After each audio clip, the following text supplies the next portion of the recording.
Good morning all of you. I am Sir Prakash, your English teacher. இன்றைக்கி நாம் பார்க்க போகிறது 9th standard 3rd unit supplementary earthquake.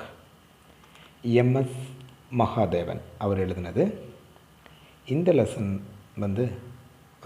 ரொம்ப இன்ட்ரெஸ்டிங்கானது, ஏன்னா கொஞ்சம் த்ரில்லிங்கானதும் கூட. சரி, நம்ம ஸ்டோரிக்கு போகலாமா? ஓகே ஸ்டூடெண்ட்ஸ், லாஸ்ட் கிளாஸில் நாம் அந்த இராணுவ வீரர் ஒரு சிறிய பாதம் தெரியுது அப்படிங்கிற விஷயத்தில் முடிச்சிருந்தோம். மறுபடியும் நம்ம ஸ்டோரியை அங்கேருந்தே ஆரம்பிக்கலாம்.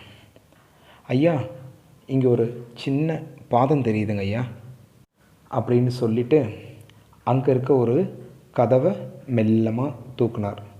அதுக்குள்ளே பார்த்தா பூலி உயிரோடு இருக்கிறா. அதுக்குள்ளே யாரோ ஒரு இராணுவ வீரர், ஐயா அந்த குழந்தை உயிரோடு இருக்குது அப்படின்னு சொல்கிறாரு. என்ன ஒரு அதிசயம்! 116 மணி நேரம், அதாவது 116 hours, கிட்டத்தட்ட 5 நாட்கள் என்னுடைய தங்க அந்த இடிபாடுகளுக்கு இடையிலேயே இருந்திருக்கா. நிலநடுக்கம், குளிர், இரவுகள் மற்றும் கொடிய மிருகங்களையும் மீறி என்னுடைய தங்க உயிர் பிழைத்திருந்தா. ஒரு சோகத்துலேயும் ஒரு சந்தோஷம் நிலவியது எனக்கு. ஒரு இராணுவ வீரர் என்னுடைய தங்கையை ஒரு கதகதப்பான துணியில் சுற்றி அவங்களோட மெடிக்கல் கேம்புக்கு கூட்டிகிட்டு போய் டெஸ்ட் பண்ணாங்க. என்னுடைய தங்க பூலி பொழைச்சிட்டான். மறுநாள் நான் அந்த இராணுவ அதிகாரிக்கு தேங்க்ஸ் சொல்லலான்னு போனேன். ஆனால் அவர் அங்கேருந்து வேறு கேம்புக்கு போயிட்டார். அவர் பேர் கூட எனக்கு என்னன்னு தெரியாது. நானும் என்னோடய தங்கையும் என்னோடய மாமா வீட்டுக்கே போய் நாங்கள் 2 பேரும் அவங்க வீட்டிலையே இருந்துட்டோம். என்னோடய தங்கை ஸ்கூலுக்கு போனான். எனக்கு பானிபட் பக்கத்தில் ஒரு தாபாவில் ஒரு வேலை கிடச்சிது. அந்த வேலையை பார்த்துட்டு நான் இருந்தேன். ஆனால் எனக்கு மனசுக்குள்ளே ஒரு பாரம் இருந்தது. என்னென்னா, அந்த இராணுவ அதிகாரியை நான் பார்த்து ஒரு தேங்க்ஸ் கூட சொல்ல முடியலையே அப்படின்னு இருந்தது. இருந்தாலும் என் மனசுக்குள்ளே என்னைக்காச்சும் ஒரு நாள் அந்த இராணுவ வீரரை நான் கண்டிப்பாக பார்ப்பேன் அப்படிங்கிற ஒரு நம்பிக்கை எனக்கு இருந்தது.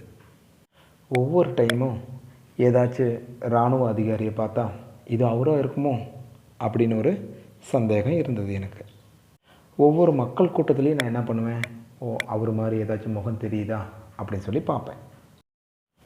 ஒரு நாள் ஒரு குளிர்கால சமயத்தில் ஒரு வண்டி எங்கள் கடை முன்னாடி வந்து நின்னது. அவரோட முகம் பார்த்தா எங்கேயோ பார்த்த மாதிரி ஒரு அறிகுறியாக இருந்தது. அவர் மங்கலான ஒரு விளக்கு வெளிச்சத்துலேருந்து கடைக்கு முன்னாடி வந்து நின்னார். அவர் வந்து நின்னதுக்கப்புறம் பார்த்தா தான் அவர் அந்த அதிகாரி இல்லை, அவர் சாயலில் இருக்க வேறொரு இராணுவ வீரர்னு எனக்கு அப்போ தான் தெரிஞ்சுது. அவர் ஒரு டம்ளர் டீ கேட்டார். நான் அவருக்கு டீ கொடுத்தேன். டீ குடித்து முடித்து பணம் கொடுக்க முன் வந்தார். நான் பணம் வாங்க மறுத்துட்டேன். டெய்லி இந்த மாதிரி ஏதாச்சும் ஒரு இராணுவ வீரர்கள் என்னுடைய கடைக்கு வருவாங்க. அவங்கள பார்த்த உடனே எனக்கு என்னுடைய தங்கையை காப்பாற்றின அந்த இராணுவ வீரர் தான் ஞாபகம் வரும். ஒவ்வொரு முறையும் இது மாதிரி இராணுவ வீரர்களுக்கு நான் டீ கொடுக்கும்போது என்னுடைய மனசு ரொம்ப சந்தோஷப்படும். ஒரு மாதத்துக்கு அப்புறம் அந்த டீ கடையிலேருந்து நான் நின்றுட்டு எங்களுடைய மலைப்பகுதிக்கு வந்து நான் இந்த கடையை நான் வச்சுட்டேன். இங்கே வந்ததுக்கப்புறம் எனக்கு ரொம்ப நிம்மதியாக இருக்குது. ஏன்னா என்னால் எங்கள் ஓனருக்கு எந்த யூஸும் இல்லை. ஏன்னா எந்த ஒரு இராணுவ அதிகாரி வந்தாலும் நான் டீக்கு காசு வாங்குறதில்ல. அதனால் அது அவருக்கு லாஸ் தானே. அதனால் நான் எங்கள் ஊருக்கு வந்துட்டேன்.